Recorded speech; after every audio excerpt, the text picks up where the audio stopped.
Students, I am CA Veena Desai और मैं आप लोगों को जो चैप्टर सब्जेक्ट पढ़ाने जा रही हूँ वो है ACCA का F2 सब्जेक्ट मैनेजमेंट अकाउंटिंग। और इस सब्जेक्ट में हम जो सबसे पहले चैप्टर स्टार्ट करने जा रहे हैं वो है chapter number 5 accounting for material. Now cost classification में हमने देखा था कि कॉस्ट के 3 एलिमेंट्स होते हैं। कॉस्ट को हम एलिमेंट वाइज 3 में क्लासिफाई कर सकते हैं, material, labour and other expenses. तो हम आज कॉस्ट का सबसे पहला वाला एलिमेंट मटेरियल स्टार्ट करने जा रहे हैं। नाउ मटेरियल यानी इसे हम स्टॉक भी कहते हैं, इसे हम इन्वेंट्री भी कहते हैं। हर बिजनेसमैन चाहे वो बिजनेस छोटा हो चाहे वो बिजनेस बड़ा हो, हर बिजनेसमैन अपने पास इन्वेंट्री होल्ड करके रखता है। उसे इन्वेंट्री होल्ड करने की जरूरत पड़ती है। तो क्यों जरूरत पड़ती है, आइए देखते हैं।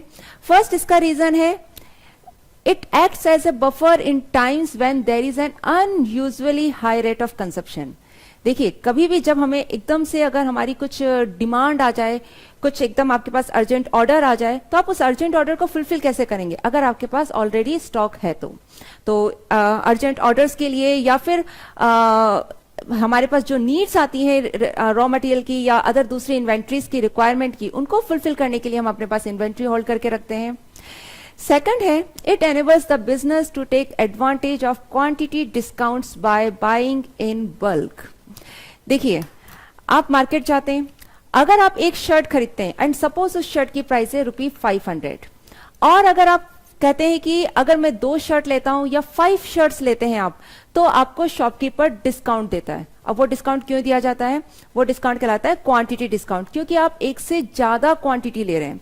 तो जब आप क्वांटिटी में परचेज करते हैं, बल्क में परचेज करते हैं, तो आपको डिस्काउंट मिलता है। तो बल्क में परचेज करने के लिए क्वांटिटी डिस्काउंट जो मिलता है उसका एडवांटेज अवेल करने के लिए भी हम क्या करते हैं, इन्वेंट्री बल्क में बाय कर लेते हैं। जो हमारा रॉ मटेरियल या जो भी हमें मटेरियल की रिक्वायरमेंट है वो हम क्वांटिटी में बाय कर लेते हैं। तो हमें उसको भी अपने पास होल्ड करके रखने की जरूरत पड़ती है। नेक्स्ट पॉइंट है the business can take advantage of seasonal and other price fluctuations. For example an end of season sale. End of season sale सबने उसका नाम सुना होगा, बहुत सीजन सेल चलती है अमेजन पर, फ्लिपकार्ट पर, मिंत्रा पर, और भी मार्केट में। अभी जैसे सीजन अगर सेल का टाइम है तो हर जगह पर अभी आपको एंड ऑफ सीजन सेल चल रही होंगी। क्या होता है उसमें, एंड ऑफ सीजन सेल में वेरियस ऑफर्स आते हैं, वेरियस डिस्काउंट्स मिलते हैं।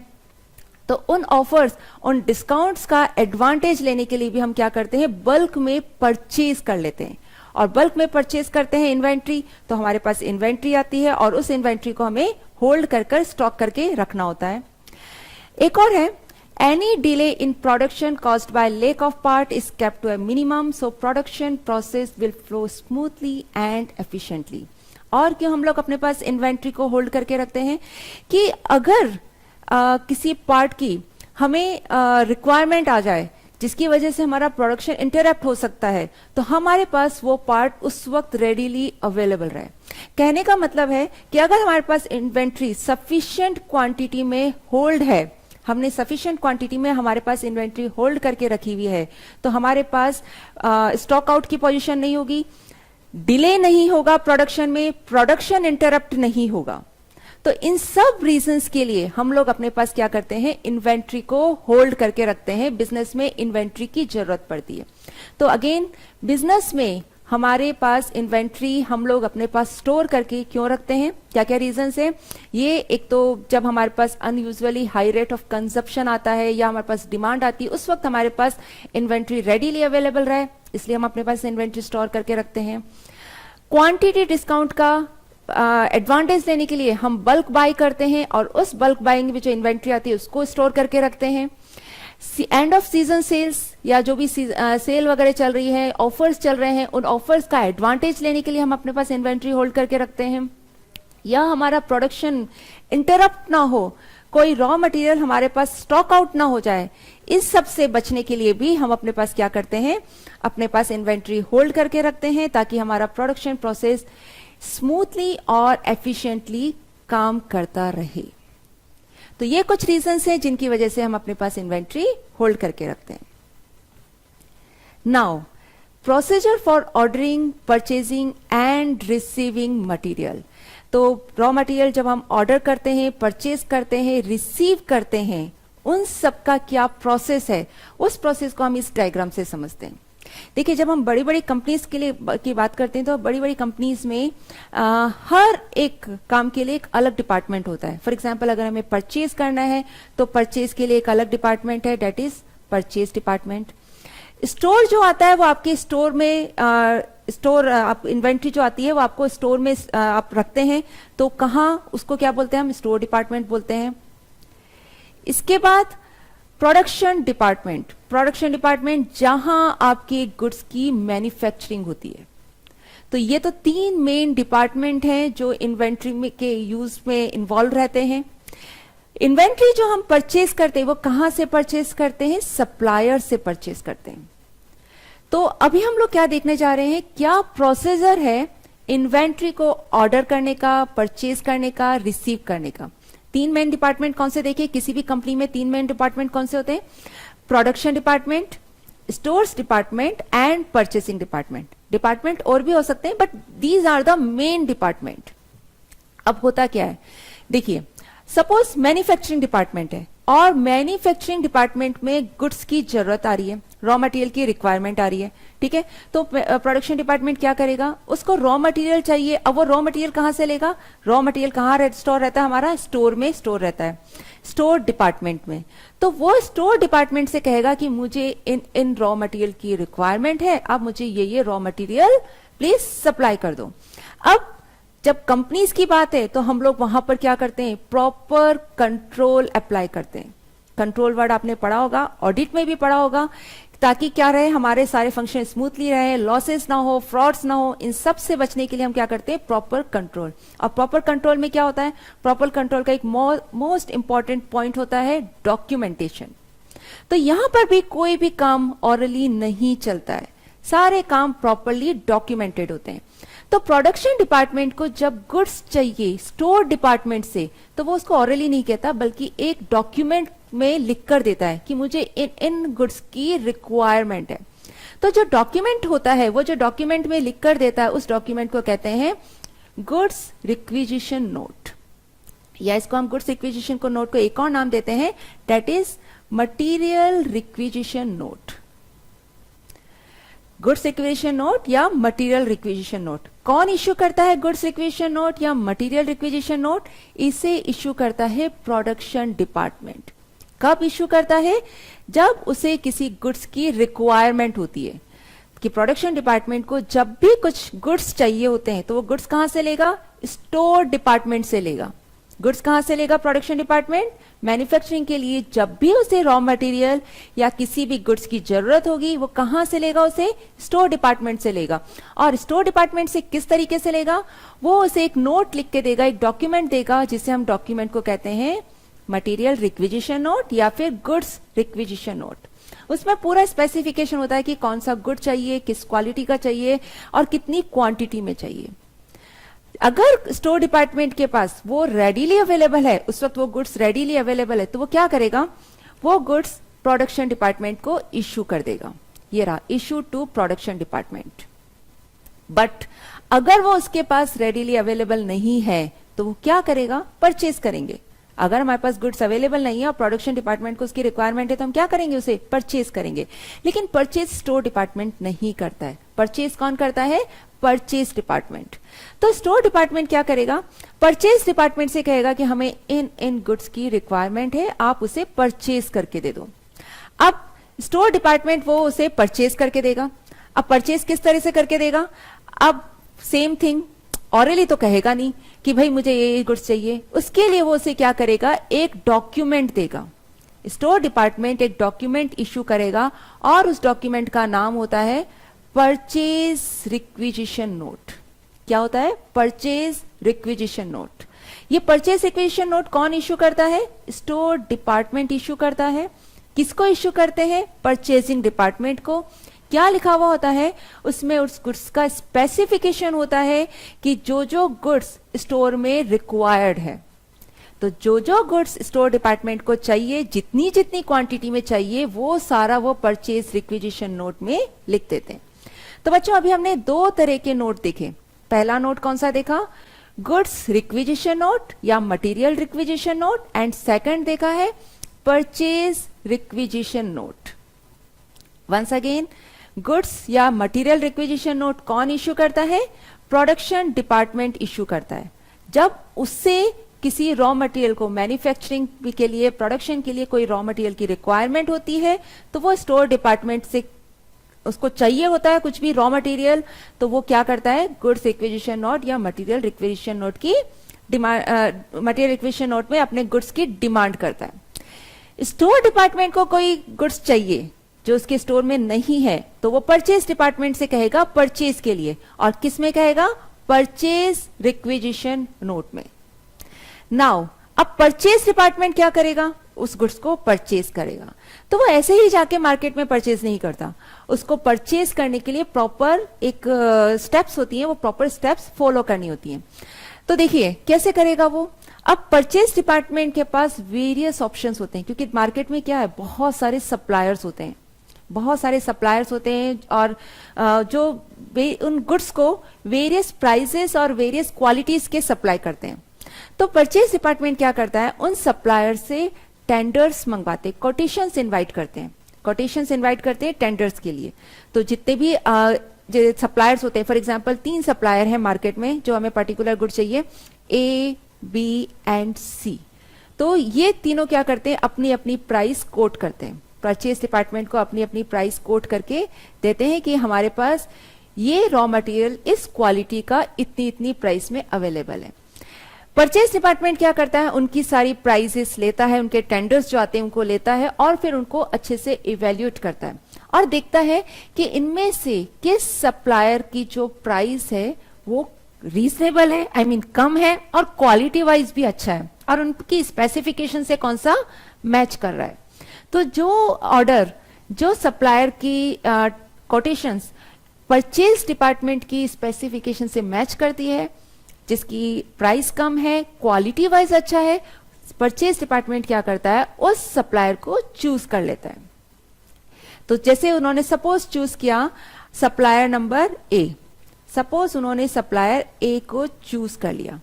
अब वो क्या करेंगे, सप्लायर ए से कहेंगे कि भाई आप हमें ये गुड्स चाहिए, आप हमें ऑर्डर मतलब सप्लाई कर दो।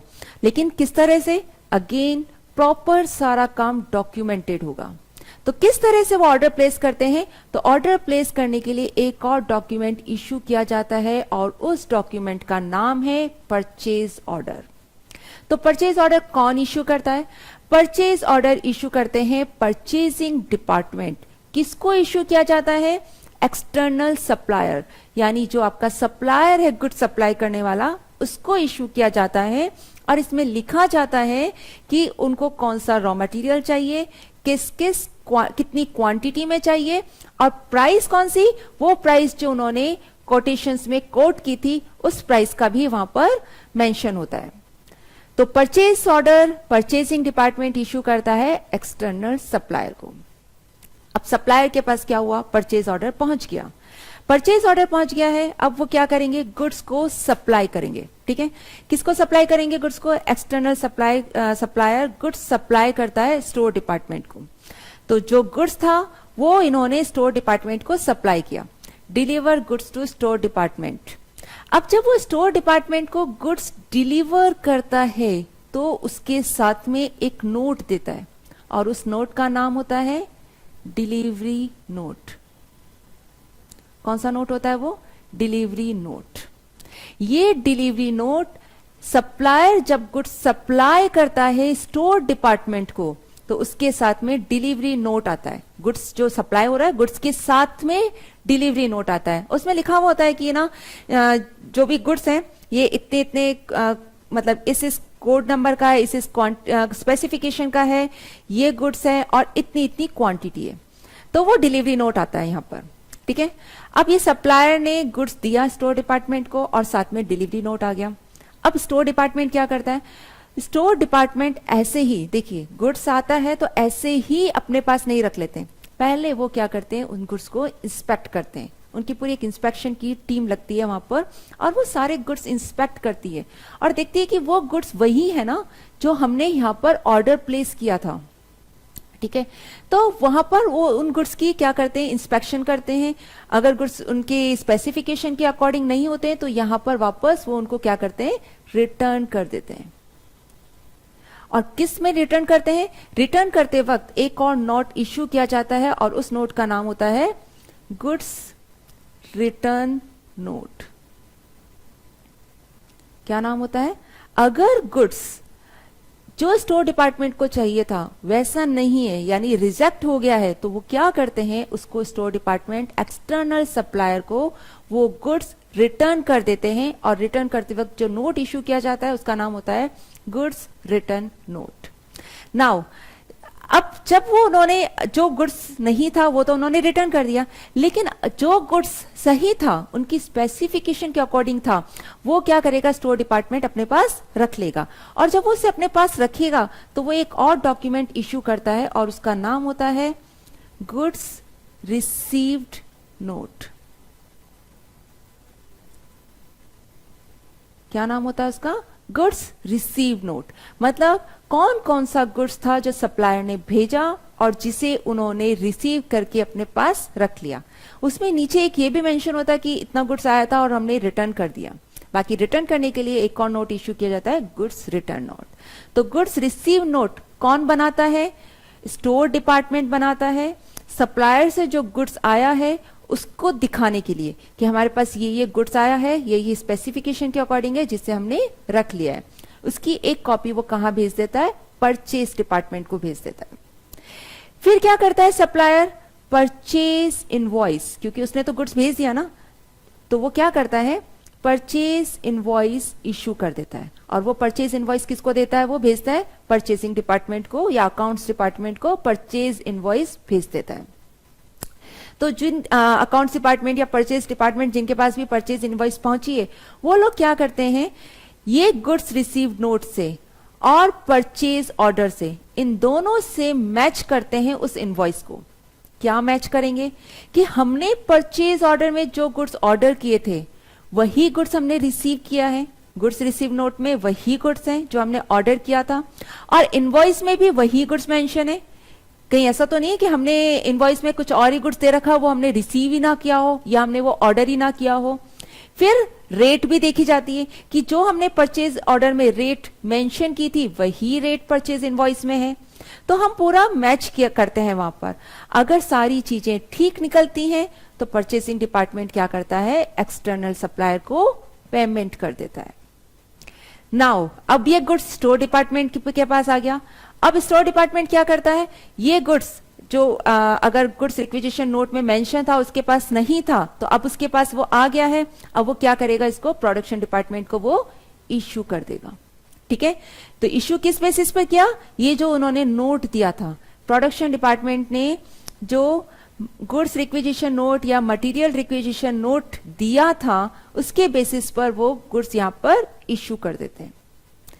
नाउ अगर प्रोडक्शन डिपार्टमेंट के पास यूज के बाद कुछ गुड्स बच जाते हैं, लेफ्ट रह जाते हैं, तो वो क्या करते हैं, उन गुड्स को वापस स्टोर डिपार्टमेंट को रिटर्न कर देते हैं।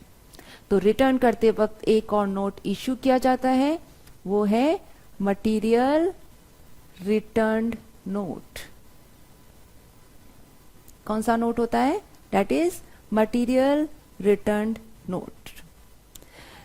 तो बच्चों काफी सारे नोट अभी हमने देखे हैं, काफी सारे डॉक्यूमेंट्स देखे हैं। एक बार हम वो डॉक्यूमेंट्स वापस देखते हैं, फिर हम आगे की स्लाइड्स पर चलते हैं। नाउ मेन 3 डिपार्टमेंट हैं हमारे कंपनी के 3 डिपार्टमेंट कौन से हैं, प्रोडक्शन डिपार्टमेंट जो कि गुड्स यूज करता है मैन्युफैक्चरिंग में जिसे उन गुड्स की रिक्वायरमेंट आती है।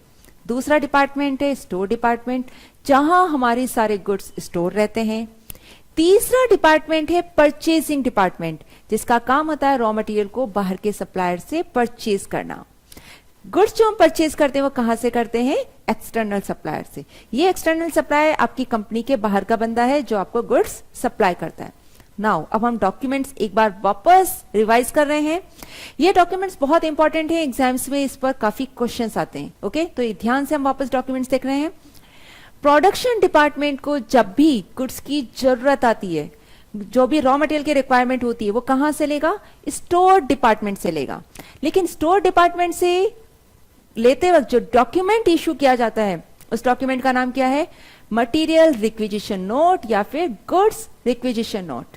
इसमें पूरा स्पेसिफाई किया हुआ होता है कि उनको कौन कौन सा गुड्स चाहिए, किसको? प्रोडक्शन डिपार्टमेंट को। प्रोडक्शन डिपार्टमेंट को कौन कौन सा गुड्स चाहिए, कितनी कितनी क्वांटिटी में चाहिए।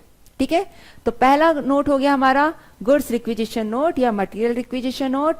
प्रोडक्शन डिपार्टमेंट इशू करता है स्टोर डिपार्टमेंट को। इसी के बेसिस पर हम क्या करते हैं, जो उसकी मटेरियल की कॉस्ट है वो हम प्रोडक्शन डिपार्टमेंट पर चार्ज करते हैं।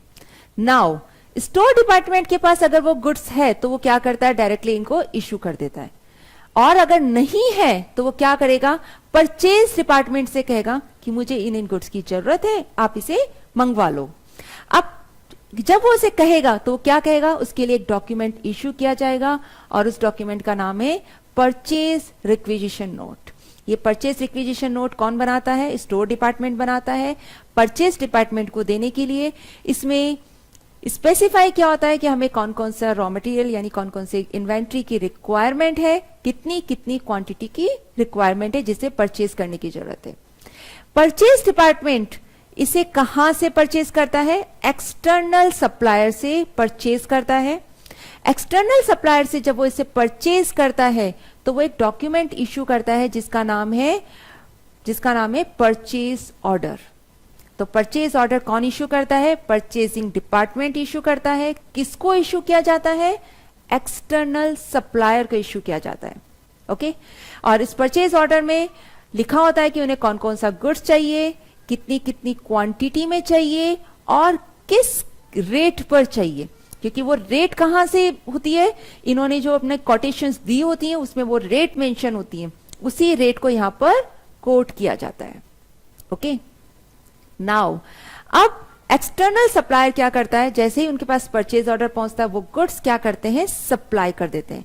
लेकिन जब वो गुड्स सप्लाई करते हैं तो गुड्स के साथ में एक डिलीवरी नोट आता है जिसमें लिखा होता है, जो इस डिलीवरी नोट कौन इशू करता है? सप्लायर इशू करता है गुड्स के साथ में। उसमें लिखा होता है कि वो कौन कौन से गुड्स भेज रहा है। डिलीवरी नोट में जो जो भी गुड्स वो भेज रहा है उसका पूरा डिटेल्स होती हैं। डिलीवरी नोट और गुड्स कहां पहुंचते हैं? स्टोर डिपार्टमेंट में पहुंचते हैं। तो स्टोर डिपार्टमेंट उस डिलीवरी नोट के बेसिस पर उस गुड्स को चेक करता है और देखता है कि कौन सा गुड्स उनकी रिक्वायरमेंट के अकॉर्डिंग है और कौन सा उन्हें रिजेक्ट करना है। ठीक है, जो सही है वो उसको रख लेते हैं और उसके लिए इशू करते हैं गुड्स रिसीव्ड नोट। जो गुड्स उन्होंने रख लिया उसके लिए वो और अपने स्टोर डिपार्टमेंट में उसके लिए इशू करते हैं गुड्स रिसीव्ड नोट। जो गुड्स उन्हें उनकी स्पेसिफिकेशन के अकॉर्डिंग नहीं होता है या क्वालिटी के अकॉर्डिंग नहीं होता है, सब स्टैंडर्ड क्वालिटी का होता है, वो उसे क्या करते हैं? वापस सप्लायर को रिटर्न कर देते हैं। रिटर्न करते वक्त कौन सा नोट इशू किया जाता है? गुड्स रिटर्न नोट इशू किया जाता है। ठीक है, और गुड्स रिटर्न नोट इशू किया जाता है। जब गुड्स रिटर्न हो जाते हैं तो एक्सटर्नल सप्लायर क्या करता है? अगर उनके पास पेमेंट हो गया तो वो क्या करते हैं? क्रेडिट नोट इशू करते हैं। क्या इशू कर देते हैं? Credit note. फॉर एग्जाम्पल, इसे ध्यान से देखिए, उन्होंने 1 लाख की इनवॉइस इशू करी, एक्सटर्नल सप्लायर ने 1 लाख की इनवॉइस इशू करी और उनको यहाँ का सपोज पेमेंट हो गया या पेमेंट नहीं भी हुआ, 1 लाख की इनवॉइस इशू करी है। अब 20,000 का गुड्स अगर रिटर्न हो गया है तो 20,000 का वो क्या करते हैं? क्रेडिट नोट इशू कर देते हैं। क्रेडिट नोट मतलब सप्लायर को वो 20,000 का अपने पेमेंट करने की जरूरत नहीं है। तो अब आपका क्या हो गया? स्टोर डिपार्टमेंट ने एक्सटर्नल डिपार्टमेंट को क्या इशू कर दिया? गुड्स रिटर्न नोट, अगर उनको कोई गुड्स नहीं चाहिए, और बदले में सप्लायर ने क्या किया? क्रेडिट नोट इशू कर दिया। नाउ जब आपके पास गुड्स आ गया तो ये गुड्स आप क्या करते हैं? प्रोडक्शन डिपार्टमेंट को दे देते हैं। अगर वो उस वक्त रेडीली अवेलेबल नहीं था, आपने मंगवा कर दिया, तो आप इशू कर देते हैं प्रोडक्शन डिपार्टमेंट को। प्रोडक्शन डिपार्टमेंट में जो गुड्स यूज आ गया वो तो यूज आ गया, और जो गुड्स यूज नहीं आया वो लेफ्ट रह गया, वो क्या करते हैं? वापस वो स्टोर डिपार्टमेंट को ट्रांसफर कर देते हैं। तो स्टोर डिपार्टमेंट को जब वापस गुड्स ट्रांसफर कर रहे हैं तो वो जो नोट इशू किया जाता है वो कौन सा होता है? Material return note. तो कौन सा नोट इश्यू किया जाता है? मटेरियल रिटर्न नोट, जब हम वापस प्रोडक्शन डिपार्टमेंट, स्टोर डिपार्टमेंट को गुड्स रिटर्न करता है। तो आई थिंक आप लोगों को ये पूरा प्रोसेस समझ आया होगा। एक और नोट बनता है, कई बार क्या होता है कि हमारी कंपनी में जैसे एक प्रोडक्शन डिपार्टमेंट है P1, दूसरा प्रोडक्शन डिपार्टमेंट है P2, तीसरा प्रोडक्शन डिपार्टमेंट है P3। जैसे हम बात करें अगर कंस्ट्रक्शन बिजनेस की, तो कंस्ट्रक्शन बिजनेस में एक साइट है जहां पर एक बिल्डिंग बन रही है, दूसरी साइट पर दूसरी बिल्डिंग बन रही है, तीसरी साइट पर तीसरी बिल्डिंग बन रही है, ठीक है। अब सीमेंट है फॉर एग्जांपल, तो सीमेंट आपने स्टोर डिपार्टमेंट से यहाँ इश्यू किया, इनको सीमेंट की रिक्वायरमेंट थी, इन्होंने गुड्स रिक्विजिशन नोट इश्यू कर दिया और आपने इनको ये सीमेंट यहाँ सप्लाई कर दिया, ठीक है। यहाँ हमने क्या करा, इनको सीमेंट सप्लाई कर दिया। नाउ अब क्या हुआ, P2 को सीमेंट की रिक्वायरमेंट आ गई, ओके। ये दूसरी साइट है जहां पर दूसरी बिल्डिंग बन रही है, इन्हें सीमेंट की रिक्वायरमेंट आ गई है, ठीक है। लेकिन अब सीमेंट की रिक्वायरमेंट आ गई, स्टोर के पास नहीं था और इसके पास एक्सेस सीमेंट था, तो ये क्या करेगा, अपने पास से सीमेंट यहां भेज देगा। अगर इसके पास एक्सेस में है अभी, तो क्या करेगा, अपने पास से सीमेंट यहां भेज देगा, लेकिन विथ डॉक्यूमेंट। कौन सा डॉक्यूमेंट तब इश्यू होगा? तब होगा मटीरियल ट्रांसफर नोट। कौन सा नोट इश्यू होगा? Material transfer note. तो मटीरियल ट्रांसफर नोट कब इश्यू किया जाता है? जब एक प्रोडक्शन डिपार्टमेंट से गुड्स दूसरे प्रोडक्शन डिपार्टमेंट में जा रहा है, तो हम कौन सा इश्यू करते हैं? Material transfer note. Production department से जब स्टोर डिपार्टमेंट में आ रहा है, तब तो हमारा कौन सा होता है? Material return note. लेकिन एक प्रोडक्शन से दूसरे प्रोडक्शन डिपार्टमेंट में जा रहा है, तो हो गया मटीरियल ट्रांसफर नोट। तो बच्चों आई थिंक आप लोगों को ये डायग्राम समझ आया होगा। आइए अब इन्हीं नोट्स के बारे में हम प्रॉपरली आगे डेफिनेशन देखते हैं। ये रही डेफिनेशंस, वेरियस डॉक्यूमेंट्स। सबसे पहला डॉक्यूमेंट्स, गुड्स और मटेरियल रिक्विजिशन नोट। गुड्स और मटेरियल रिक्विजिशन नोट, ये कौन इश्यू करता है? गुड्स और material requisition note are issued by production department. कौन इश्यू करता है? प्रोडक्शन डिपार्टमेंट इश्यू करता है। और किसको करता है? स्टोर डिपार्टमेंट में जो स्टोर कीपर होता है, स्टोर डिपार्टमेंट को इश्यू करता है। और इसी डॉक्यूमेंट के बेसिस पर स्टोर कीपर गुड्स को रिलीज करते हैं। तो जब हमें प्रोडक्शन डिपार्टमेंट पर मटेरियल की कॉस्ट चार्ज करनी होती है, तो हम उसके लिए कौन सा डॉक्यूमेंट देखते हैं? मटेरियल रिक्विजिशन नोट देखते हैं, right. Now second document, purchase requisition note. अब परचेज रिक्विजिशन नोट कौन इश्यू करता है? हमने डायग्राम में अभी देखा कौन इश्यू कर रहा है purchase requisition note? Store department issue कर रहा है परचेसिंग डिपार्टमेंट को। आइए डेफिनेशन देखते हैं। अब purchase requisition is completed by store department including authorisation by relevant manager and send to the purchase department. Of course कोई भी नोट इश्यू होगा तो प्रॉपरली उसे ऑथराइज किया जाएगा। ये तो आप ऑडिट में पढ़ ही चुके हैं, ऑथराइजेशन इज इंपॉर्टेंट। तो जो भी ऑथराइज्ड पर्सन होता है, जो मैनेजर होता है, वो इसको साइन करता है इस परचेज रिक्विजिशन नोट पर, और वो हम कहाँ भेज देते हैं? परचेसिंग डिपार्टमेंट पर। तो कौन इश्यू करता है purchase requisition? Store department issue करता है। किसको इश्यू किया जाता है? परचेजिंग डिपार्टमेंट को। ओके, तो ये हमने दो डॉक्यूमेंट देखे, गुड्स या और मटेरियल रिक्विजिशन नोट और purchase requisition note. Now third देखिए, purchase order form. Purchase order form क्या था? अभी हमने यहां डायग्राम में देखा, ये रहा परचेज ऑर्डर। परचेजिंग डिपार्टमेंट जब सप्लायर को ऑर्डर प्लेस करता है, तो कौन सा डॉक्यूमेंट इश्यू करता है? Purchase order. आ जाइए यहां पर, purchase order form. On receipt of a properly authorized requisition, the purchasing department will select a supplier and create an order on a purchase order form. किस तरह से सिलेक्ट किया जाता है वो अभी हमने देखा कि वो कोटेशन से इन्वाइट करते हैं वेरियस सप्लायर से, सप्लायर्स टेंडर्स भरते हैं और उसमें अपनी कोट करते हैं, जो भी उनकी प्राइस है प्राइस कोट करते हैं, अपनी क्वालिटी मेंशन करते हैं, और फिर हम उनमें से जो सप्लायर की हमें कोट बेस्ट लगती है, मतलब जिसका हमें लगता है कि प्राइस कम है, क्वालिटी वाइज अच्छा है, हम उसको चूज कर लेते हैं। तो परचेज डिपार्टमेंट सप्लायर सिलेक्ट करता है और एक ऑर्डर फॉर्म क्रिएट करता है जिसका नाम होता है परचेज ऑर्डर फॉर्म। तो परचेजिंग डिपार्टमेंट सप्लायर को ऑर्डर करता है परचेज ऑर्डर पर। The purchase order form is sent to the supplier and copies are also sent to the accounts department and stores department. Purchase order form accounts और store department में भी भेज दिया जाता है, क्योंकि जब स्टोर डिपार्टमेंट में क्यों भेजा जाएगा, जब गुड्स आएगा तो परचेज ऑर्डर से मैच करेगा कि हाँ ये वही गुड्स है ना जो हमने ऑर्डर किया था। और अकाउंट्स डिपार्टमेंट अपनी बुक्स में जब अकाउंटिंग एंट्री करेगा तब वहां उसको यूज करता है। नाउ गुड्स रिसीव्ड नोट, तो गुड्स रिसीव नोट कौन बनाता है, अभी हमने देखा था गुड्स रिसीव नोट का, ये देखिए ये गुड्स रिसीव नोट कौन बना रहा है, store department goods receive note issue करता है। कब, जब उसके पास सप्लायर से गुड्स आते हैं और उसके साथ में डिलीवरी नोट भी आता है। आइए ये रहा goods receive note. On receipt of the goods the store department will check the goods against the relevant purchase order and check the delivery note.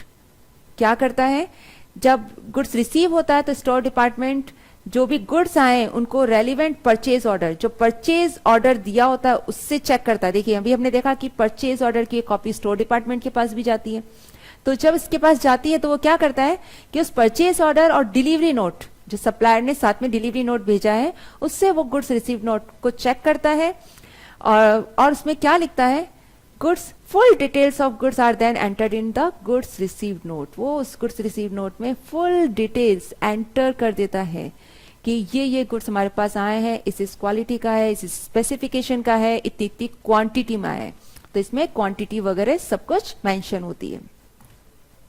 Now material return notes, अब material return notes कहाँ use में आता है, अभी हमने यहाँ देखा, देखिए ये रहा मटेरियल रिटर्न नोट। कौन इश्यू कर रहा है, प्रोडक्शन डिपार्टमेंट। जब उसके पास गुड्स बच गया तो वो वापस स्टोर में भेज देता है, तो क्या करते हैं वो मटेरियल रिटर्न नोट इशू करते हैं। ये देखिए material return notes use to record any unused material which are return to store, जो स्टोर में वापस रिटर्न किया जा रहा है। नेक्स्ट है material transfer notes. Material transfer notes कब इशू किया जाता है, transfer of material from one production department to another. जब एक प्रोडक्शन डिपार्टमेंट दूसरे प्रोडक्शन डिपार्टमेंट को गुड्स ट्रांसफर कर रहा है तब हम कौन सा नोट इशू करते हैं, मटेरियल ट्रांसफर नोट इशू करते हैं। नेक्स्ट है goods return notes. Yes, goods return notes क्या होते हैं, use to detail what is being return to supplier. Goods return notes कब इशू किया जाता है, जब हम कोई गुड्स सप्लायर को रिटर्न कर देते हैं। क्या हो सकता है, गुड्स डैमेज हो सकते हैं, ऑर्डर नहीं किया हो सकता है, या क्वालिटी वाइज जैसा आपने ऑर्डर किया वैसा नहीं है तो आप सप्लायर को वापस रिटर्न कर देंगे, तो क्या होगा, goods return note. Now credit note. Credit notes are received if goods have been return to the supplier और there is a fault with the invoice. तो अगर सप्लायर ने कुछ गलत रेट्स चार्ज कर रखी है, ज्यादा अमाउंट चार्ज कर रखा है, या आपने सप्लायर को वापस गुड्स रिटर्न कर दिया, तो वो बदले में आपको क्रेडिट नोट इशू कर देता है। तो बच्चों ये कुछ थे नोट्स के जो वेरियस डॉक्यूमेंट्स होते हैं, वो डॉक्यूमेंट्स जब हम यूज करते हैं, कब यूज करते हैं डॉक्यूमेंट्स, रॉ मटेरियल के ऑर्डर करते वक्त, परचेजिंग के वक्त या रिसीव करते वक्त। तो ये वेरियस डॉक्यूमेंट्स हैं, ये हमने चार्ट में देखा है और यहां पर हमने इनकी प्रॉपर डेफिनेशन देखी है। ओके, तो आइए इन पर हम कुछ क्वेश्चंस देखते हैं। ये जो क्वेश्चंस हैं, ये क्वेश्चंस हम लोग एग्जाम किट के भी हैं इसमें और आपकी जो स्टडी मेट के भी हैं। ये जो हम पढ़ रहे हैं, ये सारे चीजें हम पढ़ रहे हैं कापलान से, कापलान के स्टडी मेट से और कापलान के एग्जाम किट से। तो यहाँ पर कापलान की जो स्टडी मेट और एग्जाम किट, इसमें जितने भी क्वेश्चंस हैं वो सारे क्वेश्चंस हमने यहाँ पर सॉल्व किए हैं। आइए देखते हैं। आइए first, goods received note provides tick all that apply, कि जो जो अप्लाई हो रहा है आपको उन सबको टिक करना है। तो गुड्स रिसीव नोट में क्या क्या चीजें होती है, तो आपको याद है ना, गुड्स रिसीव नोट कौन इशू करता है, आइए वापस देखते हैं। गुड्स रिसीव नोट कौन इशू करता है, स्टोर डिपार्टमेंट इशू करता है। जब उसके पास सप्लायर के पास से गुड्स और डिलीवरी नोट आता है तो उससे दिखता है कि कौन कौन से गुड्स आए हैं उसके पास, ठीक है। तो इसमें क्या क्या चीजें मेंशन होती हैं, इसमें मेंशन होता है क्वांटिटी, और इसके बेसिस पर वो अपडेट करते हैं। तो आइए देखते हैं यहाँ पर गुड्स रिसीव नोट क्या प्रोवाइड करवाता है, information use to update inventory record. First thing क्या चीज, कि जो भी आपके उसमें आपने जो लिख दिया गुड्स रिसीव नोटिस में, उससे आप अपने इन्वेंट्री रिकॉर्ड को अपडेट करते हैं। सेकंड देखते हैं, information to check that the correct price has been recorded on the supplier's invoice, no. ये गुड्स रिसीव्ड नोट, ये सिर्फ गुड्स के रिसीव क्वांटिटी के लिए आता है, इसमें हम सप्लायर वगैरह की प्राइस नहीं चेक करते, ठीक है। प्राइस इनवॉइस परचेज ऑर्डर से चेक करने का काम किसका होता है? ये जो प्राइस का काम होता है वो होता है परचेजिंग और अकाउंट्स डिपार्टमेंट का, स्टोर डिपार्टमेंट का नहीं होता। तो गुड्स रिसीव नोट में हम लोग ये नहीं करते, goods receive note store department बनाता है, तो उसको प्राइस से मतलब नहीं होता। प्राइस अकाउंट्स और परचेजिंग डिपार्टमेंट चेक करता है। Information to check that the correct quantity of goods has been recorded on the supplier's invoice, yes, ये भी हम लोग चेक करते हैं कि जो क्वांटिटी सप्लायर ने इनवॉइस पर लिखी है वो क्वांटिटी हमने इस गुड्स रिसीव नोट में रिसीव की है या नहीं की है, वो बिल्कुल हम इससे चेक करते हैं। Information to record any unused material which are return to store, no.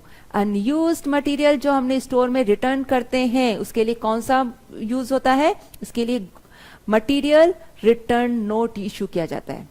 कौन सा नोट इश्यू किया जाता है? मटेरियल रिटर्न नोट इश्यू किया जाता है।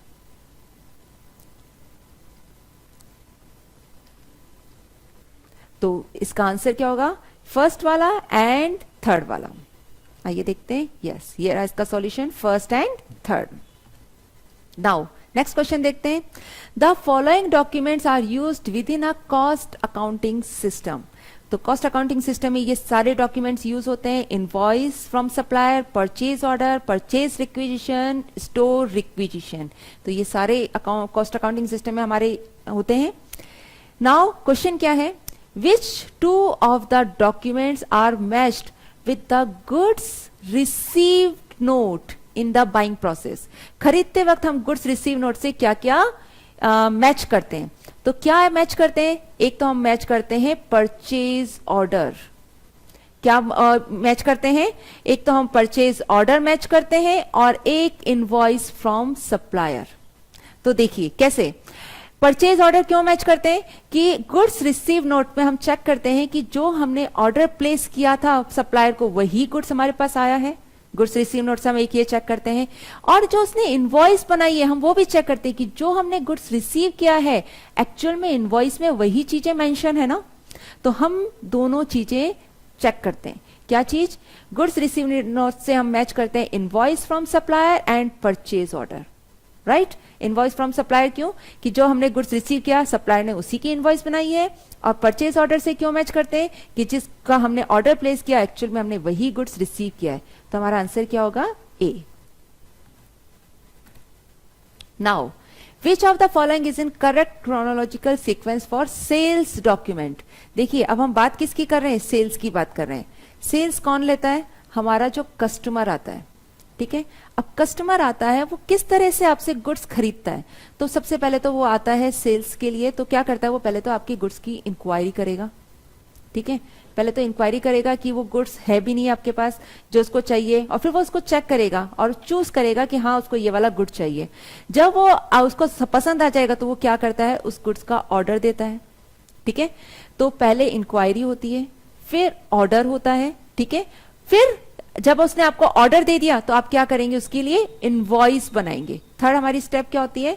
इनवॉइस बनाई जाती है, और जब इनवॉइस बन जाती है तो फिर वो क्या करते हैं? उसका पेमेंट कर देता है। तो हमारी स्टेप्स क्या होती है? सबसे पहले इंक्वायरी होती है, देन ऑर्डर, देन इनवॉइस बनती है, देन पेमेंट होता है। तो हमारा आंसर क्या होगा? ए। बी में देखिए पहले ऑर्डर फिर इंक्वायरी, नहीं, पहले ऑर्डर करके इंक्वायरी नहीं की जाती, पहले इंक्वायरी फिर ऑर्डर होता है। पहले पेमेंट फिर इनवॉइस, नहीं ये भी नहीं होता, पहले इनवॉइस होती है फिर पेमेंट होता है। डी का भी सीक्वेंस गलत है। तो हमारा आंसर क्या होगा? ए। नेक्स्ट क्वेश्चन है which of the following is in the correct chronological sequence for purchase document. Purchase करने के लिए तो देखिए परचेज करने का जो सीक्वेंस है वो सीक्वेंस हम लोग ने यहां पर डायग्राम में देखा हुआ है। ये सीक्वेंस चलता है पूरा। आप परचेज रिक्विजिशन आती है, परचेज ऑर्डर इशू किया जाता है, परचेज ऑर्डर के बाद डिलीवरी नोट आता है, डिलीवरी नोट के बाद गुड्स रिसीव नोट आता है। तो ये पूरा एक सीक्वेंस चलता है। तो आइए क्वेश्चन में देखते हैं। ये रहा सबसे पहले परचेज ऑर्डर, फिर इनवॉइस, फिर goods receive note. No, purchase order issue किया जाता है, इनवॉइस नहीं बनती, उससे पहले हमारा डिलीवरी नोट आता है और डिलीवरी नोट, परचेज ऑर्डर के बाद डिलीवरी नोट आता है, फिर गुड्स रिसीव नोट बनता है और फिर इनवॉइस आती है। तो ये ऑर्डर गलत है। डिलीवरी नोट आता है फिर गुड्स रिसीव, ये भी सही है, लेकिन परचेज ऑर्डर यहां बाद में है तो ये गलत है। परचेज ऑर्डर पहले है, फिर डिलीवरी नोट, फिर गुड्स रिसीव नोट, फिर इनवॉइस। यस, ये ऑर्डर करेक्ट है। यहां पर भी आपका सीक्वेंस गलत है, पहले डिलीवरी नोट नहीं होता, पहले डिलीवरी नोट होता है, गुड्स रिसीव नोट पहले नहीं होता। तो हमारा आंसर क्या रहेगा? सी। नाउ नेक्स्ट क्वेश्चन देखिए, which of the following describes a purchase order. तो परचेज ऑर्डर को डिस्क्राइब करने के लिए कौन सा डॉक्यूमेंट है? Issued by purchasing department. Yes, purchase order purchasing department issue करता है। Send to the supplier requesting material. Yes, बिल्कुल, ये परचेज ऑर्डर है। परचेज ऑर्डर कौन इश्यू करता है? परचेसिंग डिपार्टमेंट इश्यू करता है सप्लायर को मटेरियल की डिमांड करते वक्त। सेकंड में क्या दे रखा है? Issued by store department. No, store department नहीं करता है। स्टोर डिपार्टमेंट जो परचेसिंग डिपार्टमेंट को करता है वो कौन सा डॉक्यूमेंट होता है हमारा? वो डॉक्यूमेंट होता है purchase requisition form. Receive together with material and compare to the material receive. Material के साथ जो रिसीव करते हैं वो डिलीवरी नोट होता है। Issued by production department send to store department, वो होता है गुड्स रिक्विजिशन नोट या मटेरियल रिक्विजिशन नोट। तो हमारा आंसर क्या होगा इसमें? ए, ये रहा। नाउ नेक्स्ट देखते हैं, which two of the following statements describe the information a goods received note provide. तो गुड्स रिसीव नोट जो प्रोवाइड कराता है वो कौन सी दो इंफॉर्मेशन प्रोवाइड कराता है? तो information use to update inventory. Yes, of course, इसमें इंफॉर्मेशन होती है वो हम इन्वेंट्री को अपडेट करने में यूज करते हैं। Information to check correct price. No, बिल्कुल नहीं। Correct price goods receive note में मेंशन नहीं होती है, स्टोर डिपार्टमेंट बनाता है, वो सिर्फ क्वांटिटी मेंशन करते हैं। Information to check the current quantity. Yes, correct है। which has been recorded on the supplier invoice. Yes. Any unused material? No. ये भी नहीं है, तो हमारा आंसर होगा A and C. ये रहा answer A and C. Now, when charging direct material cost to a job or process, the details would be taken from which document? तो जब हम डायरेक्ट मटेरियल को कॉस्ट जॉब या process पर charge करते हैं तो कौन सा डॉक्यूमेंट यूज करते हैं? तब हम यूज करते हैं मटेरियल रिक्विजिशन नोट। देखिए क्या, किस तरह से प्रोडक्शन डिपार्टमेंट जो डॉक्यूमेंट स्टोर डिपार्टमेंट को इश्यू करता है वो कौन सा होता है? Material requisition note, MRN। तो मटेरियल रिक्विजिशन नोट होता है और इसी के बेसिस पर स्टोर डिपार्टमेंट प्रोडक्शन डिपार्टमेंट को गुड्स सप्लाई करता है, भेजता है, सेंड करता है। तो यहां पर जो हम गुड्स की वैल्यू चार्ज करते हैं, डायरेक्ट मटेरियल जो चार्ज करते हैं वो किसके बेसिस पर करते हैं? MRN, मटेरियल रिक्विजिशन नोट के बेसिस पर करते हैं। तो हमारा आंसर होगा बी। यस। नेक्स्ट क्वेश्चन देखिए, following documents are used in accounting for raw material. Raw material की अकाउंटिंग करते वक्त हम कौन कौन सा यूज करते हैं? देखिए यहां पर ये goods receive note, material return note, material requisition note, delivery note, ये चारों के चारों ही हम रॉ मटेरियल की अकाउंटिंग में यूज करते हैं। क्वेश्चन क्या है? Which of the documents may be used to record raw material sent back to stores from production. क्या लिखा हुआ है? प्रोडक्शन डिपार्टमेंट से रॉ मटेरियल जब वापस भेजा जाता है तो हम कौन सा करते हैं? Material return note. Production department में जो अनयूज्ड रॉ मटेरियल है वो जब वापस स्टोर डिपार्टमेंट में भेजा जाता है तो हम कौन सा यूज करते हैं? Material return note. C answer. Now, which of the following document should be checked before a purchase invoice is paid to confirm the price and quantities are correct? तो जब आप सप्लायर ने आपको परचेज इनवॉइस दिया है तो आप उस सप्लायर की परचेज इनवॉइस को किससे चेक करेंगे? तो एक तो हम क्या क्या चेक करते हैं कि एक तो हमारी जो प्राइस है, इनवॉइस में क्या क्या चीज होती है? एक तो प्राइस होती है और एक क्वांटिटी होती है। ठीक है, प्राइस होती है और एक क्वांटिटी होती है। तो प्राइस को हम किससे चेक करेंगे? प्राइस को चेक करेंगे जो हमने परचेज ऑर्डर में लिखा है। तो प्राइस हम परचेज ऑर्डर से चेक करते हैं, ये करेक्ट है। और क्वांटिटी हम किससे चेक करते हैं? परचेज ऑर्डर से? नो। क्वांटिटी हम किससे चेक करते हैं? गुड्स रिसीव्ड नोट से। गुड्स रिसीव्ड नोट से चेक करते हैं। तो ये नहीं होगा, डिलीवरी नोट से भी नहीं, गुड्स रिसीव्ड नोट से। आंसर होगा हमारा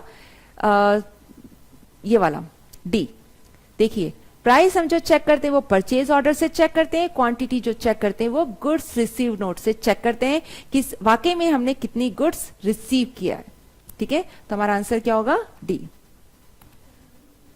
now which two of these documents are with the goods receive note in the buying process? तो गुड्स खरीदते वक्त हम गुड्स रिसीव नोट से कौन से दो डॉक्यूमेंट्स करते हैं? तो वो तो हमने देखा ही है, purchase order and invoice from supplier. तो ये दोनों डॉक्यूमेंट्स हैं जो हम लोग मैच करते हैं। पहला इनवॉइस फ्रॉम सप्लायर, क्या मैच करने के लिए कि जो प्राइस कोट करी है वो सही है कि नहीं है। सॉरी, गुड्स रिसीव नोट से, गुड्स रिसीव नोट से करेंगे कि जितनी क्वांटिटी हमने ऑर्डर की थी, जितनी क्वांटिटी हमने रिसीव की है सप्लायर ने वही इनवॉइस में मेंशन किया है कि नहीं। और परचेज ऑर्डर से हम लोग क्या चेक करते हैं कि जो हमने ऑर्डर प्लेस किया था वो गुड्स हमने रिसीव किया है या नहीं। तो ए एंड बी हमारा आंसर होगा, A and B. Now next, which of the following statement is correct? तो कौन सा स्टेटमेंट करेक्ट है? Store ledger account will be updated from goods receive note only. Store ledger account हमारा goods receive note से update होता है, लेकिन सिर्फ इसी से हम अपडेट नहीं करते। स्टोर लेजर में हमारी दो चीजें आती हैं।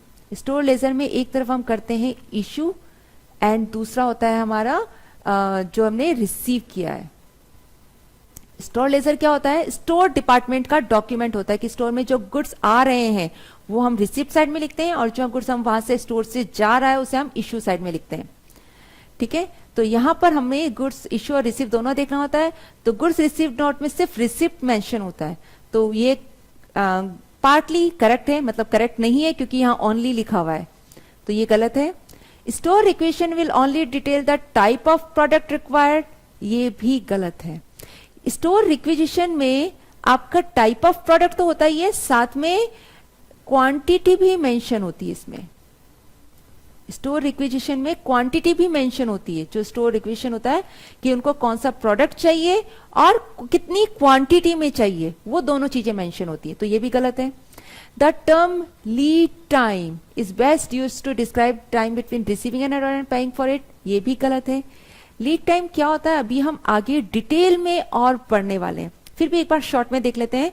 लीड टाइम होता है कि आज मैंने सप्लायर को ऑर्डर प्लेस किया, फिर सप्लायर से जितने दिनों में मेरे पास आ रहा है वो जो डिलीवरी टाइम है, उस डिलीवरी टाइम को हम क्या कहते हैं? लीड टाइम कहते हैं। तो लीड टाइम क्या होता है? ऑर्डर प्लेस करने के बाद का और गुड्स रिसीव करने के बीच के टाइम को हम क्या बोलते हैं? डिलीवरी टाइम बोलते हैं, तो ये भी गलत है। ये तीनों ऑप्शन आपकी गलत हैं। फोर्थ क्या है? To make an issue from store authorization should be required, yes this is right. हर चीज के लिए हमें ऑथराइजेशन चाहिए होता है प्रॉपर कंट्रोल अप्लाई करने के लिए। तो अगर आप स्टोर से इश्यू कर रहे हैं तो प्रॉपर ऑथराइजेशन की जरूरत होती है, तो आंसर इज डी। ये रहा। Now next question, Which of the following documents would be completed in each situation? अलग अलग सिचुएशन में देखिए। Material return to store from production, production department से स्टोर डिपार्टमेंट में आ रहा है, तो कौन सा डॉक्यूमेंट इशू होता है हमारा? Material return note. तो यहां पर मटेरियल रिटर्न नोट नहीं है, लेकिन इन चारों में अगर हमें ऑप्शन एक टिक करना है तो फिर हम क्या लेंगे? गुड्स रिटर्न को हम कई बार मटेरियल रिटर्न नोट भी बोल देते हैं।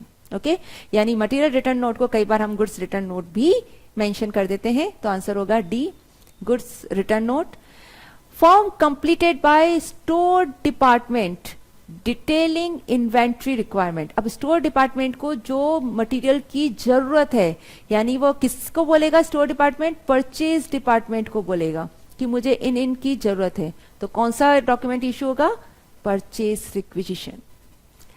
Material return to supplier, supplier को रिटर्न कर रहे हैं तो भी हमारा कौन सा नोट इशू होता है? Goods receive note. Form completed by store on receipt of goods, जब स्टोर डिपार्टमेंट में गुड्स आ जाता है तो वो कौन सा फॉर्म इशू करते हैं? Goods receive note. And form completed by production department detailing inventory requirement, production department को जब इन्वेंट्री की रिक्वायरमेंट होती है तब वो जो गुड्स इशू किया जाता है वो कौन सा होता है? Material requisition note. So this is the answer, ये रहा हमारा answer solution. Now next question देखते हैं। Which of the following will be completed by a production department requiring new materials to be obtained from supplier? Production department को जब भी आपके पास नया गुड्स चाहिए तो वो कौन सा करते हैं? Goods requisition. प्रोडक्शन डिपार्टमेंट को जब भी गुड्स की रिक्वायरमेंट आती है कौन सा चाहिए? गुड्स रिक्विजिशन यानी मटेरियल रिक्विजिशन नोट इशू किया जाता है। तो ये थे हमारे वेरियस डॉक्यूमेंट्स जो हम डॉक्यूमेंट्स गुड्स ऑर्डर करते वक्त, रिसीव करते वक्त हम लोग इशू करते हैं। तो कौन कौन से डॉक्यूमेंट्स इशू करते हैं एक बार हम वापस हमारा डायग्राम देख लेते हैं और इन पर हमने वेरियस क्वेश्चंस भी ले लिए हैं। आइए एक बार हम वापस हमारा डायग्राम रिवाइज कर लेते हैं। ये सारे क्वेश्चंस आपके स्टडी मैट और एग्जाम किट से हैं जो कापलान का है।